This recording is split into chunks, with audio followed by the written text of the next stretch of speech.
What if the greatest danger on a plantation was not the whip of a white man, but the whispered command of a white woman? What if survival meant more than chains and fieldwork? What if it meant carrying the unbearable weight of secrets, threats, and a silence forced upon you by someone who wore silk instead of iron? This is not the story often told in history books. The image of slavery is usually a cruel white master and the enslaved suffering under his lash. But hidden in the shadows is another truth, one more complicated, one more dangerous, and one many have been too afraid to speak of. For enslaved black men, white women could be both jailer and judge.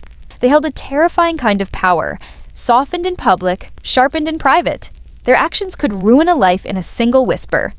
Imagine, you are a young enslaved man. You are strong, your body scarred from fieldwork. You live every day with eyes cast down, because to look too long at a white woman could mean death. Yet at night, you are summoned. Sometimes in silence, sometimes with a smile. A door creaks open. You cannot refuse. You dare not speak. And in the morning, she can destroy you with a scream. This untold side of slavery is not about romance. It is not about desire. It is about abuse of power, about lives trapped in silence, about the courage it took not just to survive, but to resist in ways history has nearly erased. Tonight, we will step into the shadows of the plantation. We will walk with the men who lived this truth. We will see the whispered threats, the hidden dangers, and the silent rebellions that history has buried. Because to understand slavery, we must see all of it. The lash, the chain, the silence, and the courage. This is the untold abuse of black male slaves by white women. The night was heavy with heat. Crickets sang in the tall grass, and the moonlight made the fields glow like silver waves. On the edge of the plantation, a group of enslaved men returned from a long day in the fields. Their backs bent, their clothes clung to them with sweat, but their steps were quiet. Among them was Josiah, a young man in his early 20s. His shoulders were broad, his hands rough from endless cotton picking, but his eyes carried something more than exhaustion. They carried fear. Josiah had learned from his very first day on the plantation that silence was the only safe language. Speak too much, and you risked the lash. Look too long, and you risked death. But silence was no shield from the gaze of those who claimed to own him. The plantation belonged to the Harrington family, one of the wealthiest in the county. Mr. Harrington was a stern man known for his temper, but it was his wife, Eleanor Harrington, who moved like a quiet storm through the big house. She was not loud, not violent in the way her husband was, but her power was sharper. Her eyes followed Josiah when he worked near the house, when he brought in buckets of water, when he carried firewood, when he polished the silver. He learned quickly her eyes were more dangerous than the whip, because a white man's anger might break your body, but a white woman's word could end your life. Other enslaved men had warned Josiah in hushed tones, "Keep your distance from her. Don't look too long. Don't let her call you inside." One man, an older hand named Samuel, carried a scar across his cheek, not from a whip, but from the night riders, the slave patrol. His only crime had been being accused by a white woman of looking at her too boldly. Josiah remembered Samuel's words, whispered under the moonlight one night. "Her power ain't in her hands, it's in her voice. One word, boy, one word, and you're gone." Those words stayed with him like a shadow. It was late one evening when it happened. Josiah was finishing his chores near the smokehouse when he heard a voice, soft and steady. "Josiah!" He froze.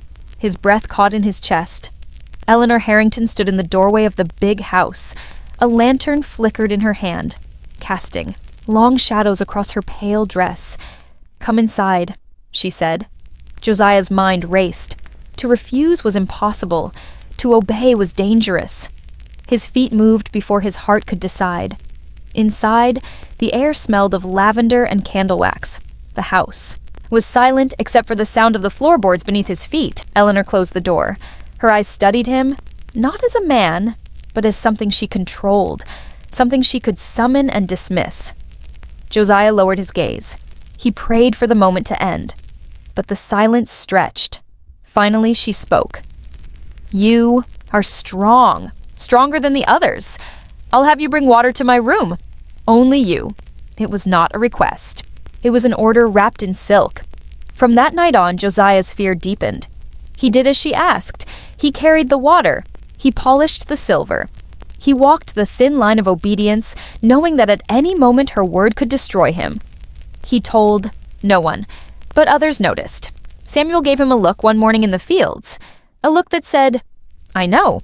But he said nothing, because to speak was to risk everything. The silence between the enslaved men was not ignorance. It was protection. They all knew the danger. They all knew the trap. Yet within that silence, Josiah found small acts of defiance. When he carried water to her room, he would pause by the window, letting the night air touch his face for just a second longer. A breath of freedom, stolen in secret. When she ordered him to polish the silver, he would take his time, moving slowly, so she would not see the anger burning in his chest. And when she looked at him, he refused to meet her eyes. That was his quiet rebellion, never giving her the satisfaction of seeing fear in his gaze. It was not much, but in a world where everything was taken, even the smallest act of defiance was a victory. But power thrives on control. Eleanor noticed Josiah's quiet resistance, his silence, his refusal to look at her, and in her world, a black man's refusal was the same as a threat. One evening she spoke sharply to him. "Do you not hear me when I speak? Do you not see me when I stand before you?" Josiah's heart pounded. He lowered his head and whispered, "Yes, ma'am." Her lips curved into a smile, but her eyes did not soften. "You belong to me, Josiah. Don't forget that." The words clung to him long after he left the big house. "You belong to me." They were not just words of ownership. They were a warning, a threat, a chain invisible, but heavier than iron. That night, lying in the slave quarters, Josiah stared at the wooden beams above him. Around him, the others slept, their breaths heavy, their bodies worn. But his mind could not rest. He thought of Samuel's scar. He thought of the whispers, the warnings, the silence, and he thought of Eleanor Harrington's eyes. He knew one truth. If he stayed silent, he might survive. But silence was its own kind of death, and deep within him, a fire stirred, a fire that whispered of defiance, of escape, of freedom. But to act on it would risk everything. This was only the beginning. Josiah's story was not about survival alone. It was about courage in the shadows, about finding ways to resist the very people who believed they owned not just his body, but his silence. And soon, the night would come when silence was no longer enough. The days on the Harrington plantation stretched on like the endless rows of cotton in the fields. To an outsider, life looked the same. Sunrise, toil, sunset, rest. But to Josiah, every day now carried a new weight.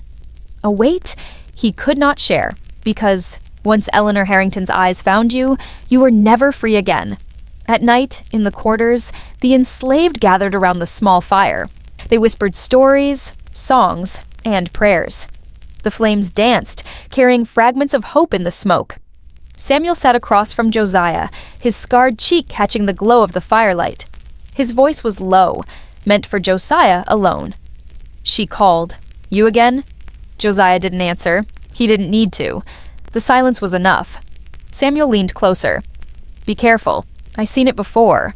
Men dragged out in the dark. Men who ain't never come back. All it take is her cryin' wolf. That's the danger. Her word is sharper than a blade." Josiah nodded, but inside his chest a storm raged. He wanted to shout. He wanted to tell them all about the weight of her stare, the way her words chained him tighter than iron. But silence was survival, mister.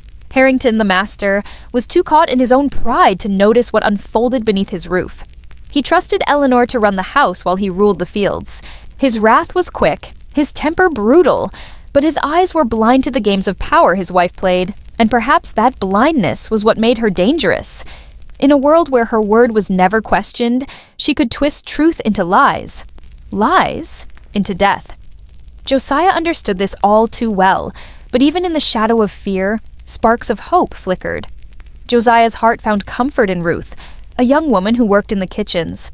She was quick with her hands, quicker with her wit, and her laughter, when she allowed it, was a sound Josiah carried in his chest like a hidden treasure. Ruth saw the worry in his face. One evening, as they scrubbed pots side by side, she whispered, "You carrying something heavy? I see it in your eyes." Josiah shook his head. "Don't ask." Her hand brushed his, a small gesture but filled with courage. "Then don't tell me, but don't carry it alone." Her words lit something inside him, a reminder that even in silence, he was not truly alone. Eleanor Harrington grew restless. She was used to obedience, to being feared, to seeing her power reflected in bowed heads. But Josiah's silence, his refusal to meet her eyes, his quiet defiance, it unsettled her. One afternoon, as Josiah polished the silver, Eleanor stood behind him watching. "You think yourself above the others?" she asked suddenly. Josiah froze. "No, ma'am." "Then why do you not look at me when I speak?" His heart pounded. He wanted to shout the truth, that to look at her was to risk his life. But instead, he kept his head low. "Forgive me, ma'am. I meant no disrespect." Her eyes narrowed. She smiled faintly. "We shall see." Those words were a warning, and Josiah felt the noose tightening. That night, Eleanor summoned Josiah again, this time not for water, not for silver. She gave him a task designed to test his loyalty. She handed him a sealed letter. "Deliver this to the overseer," she said. "Do not open it. Do not speak of it. Bring me his reply." Josiah bowed and left, but inside, suspicion gnawed at him. What was in that letter? Why send him, and not a trusted servant from the house?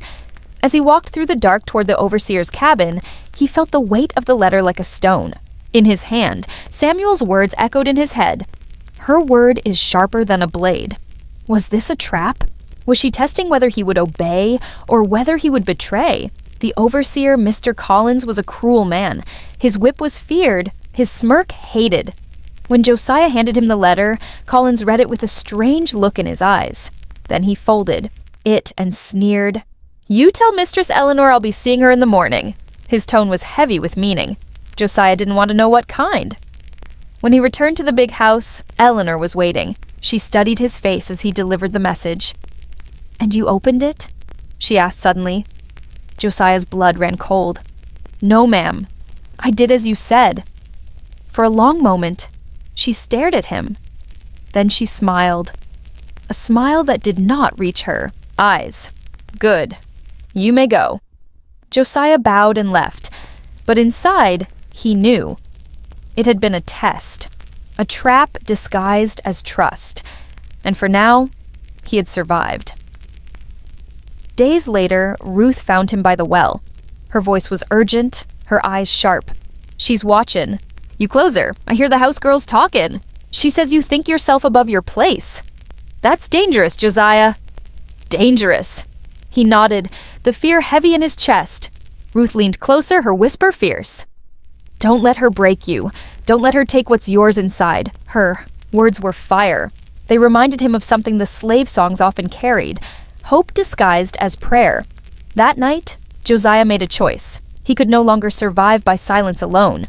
If Eleanor Harrington wanted him under her thumb, if she wanted to control not just his body but his spirit, he would resist. Not openly. Open defiance meant death. But quietly, secretly, in ways she could not see. He would not let her own his soul. His resistance would be hidden in small acts. A glance at Ruth when Eleanor's back was turned, a prayer whispered too low for white ears to hear, a promise to himself that one day, somehow, he would be free. But Eleanor's suspicion grew, sharper. She began to test him more often. She asked questions that carried traps. "Do you ever think of running? Do you dream of freedom?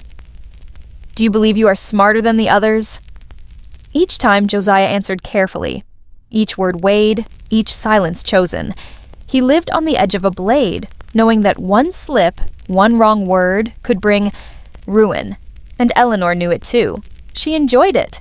The summer heat thickened. Tensions rose across the plantation. Rumors spread of rebellion on nearby estates, of enslaved men and women daring to rise, daring to run. The air carried the promise of change. And in that heavy silence, Josiah felt the storm coming. He knew his secret resistance would not stay. Hidden forever. Eleanor Harrington was watching. The overseer was waiting. Mr. Harrington was blind, but not forever. Something was going to break, and when it did, Josiah would have to choose silence or freedom. The storm broke on a night thick with thunder. Dark clouds swallowed the moon. Rain lashed against the roof of the quarters. The enslaved huddled close, whispering prayers, the fire dim against the wind. Josiah sat awake, his mind racing. He could feel it. The moment was near. Eleanor's suspicion had grown too sharp, her gaze too heavy. He knew she would act soon, and when she did, his life would hang by a thread. Near midnight, the door of the quarters burst open. A lantern's glow lit the rain-soaked night. A white voice cut through the storm. Josiah! It was one of the house servants, trembling, his eyes wide. Mistress Eleanor! She wants you! Now!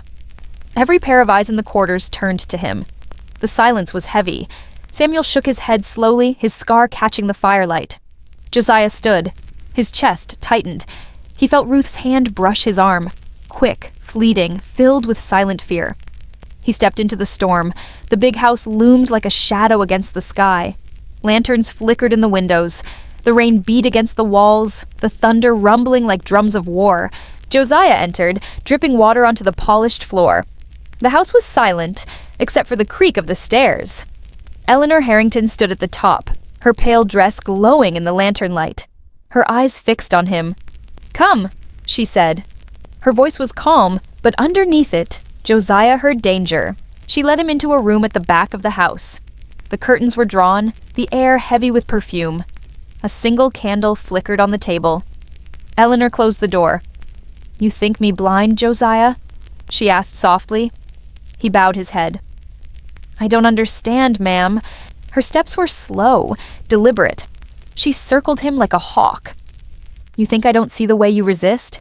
The way you avoid my eyes? The way you whisper with that girl in the kitchens?"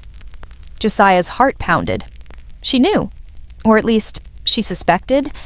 Eleanor's voice sharpened.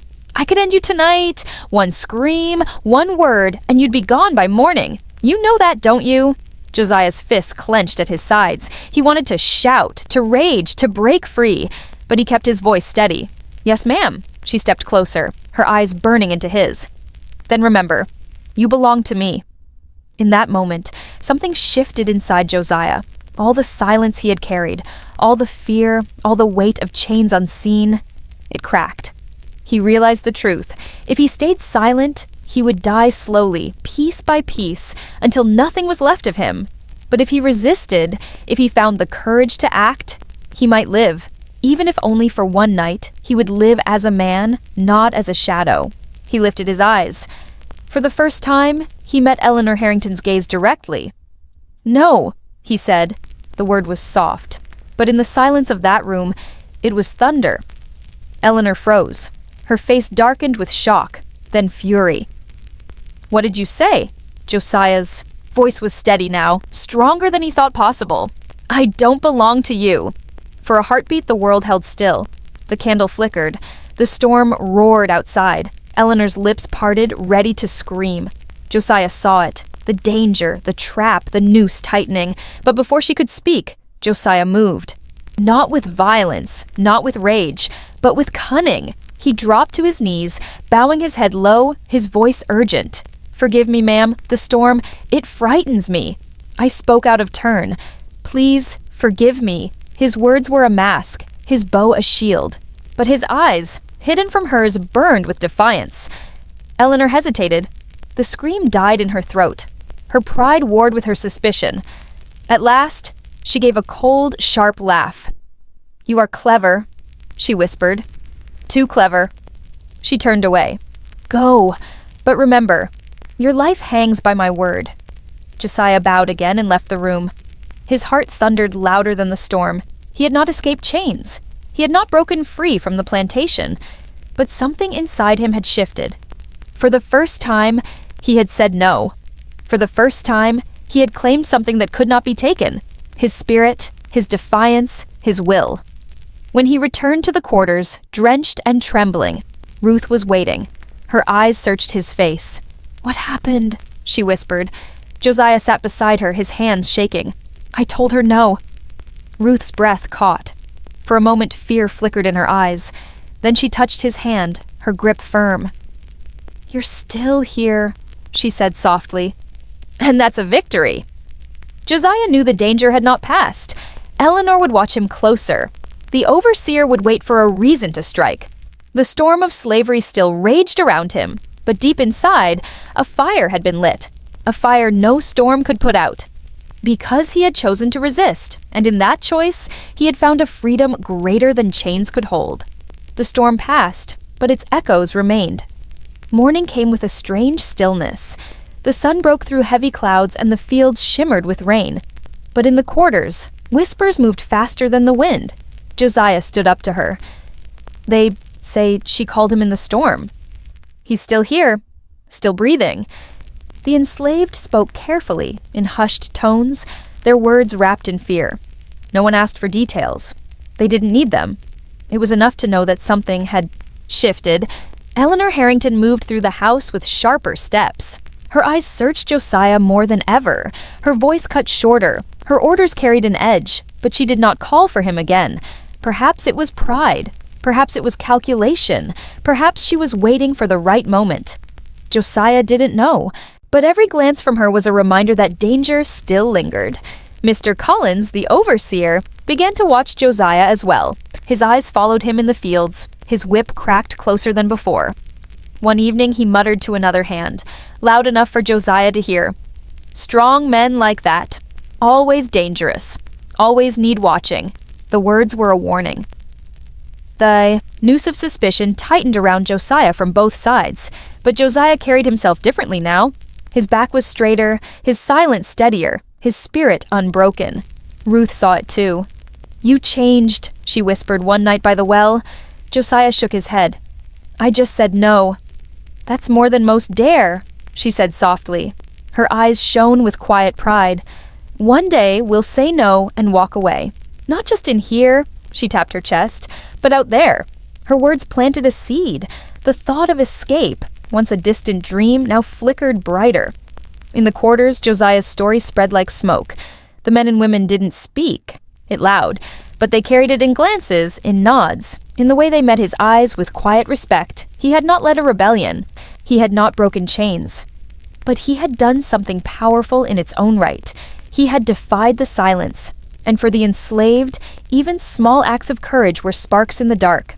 Sparks that one day could become fire, but survival was still fragile. Josiah knew the danger had not passed. He knew Eleanor's word could still destroy him, that Colin's whip could still cut him down.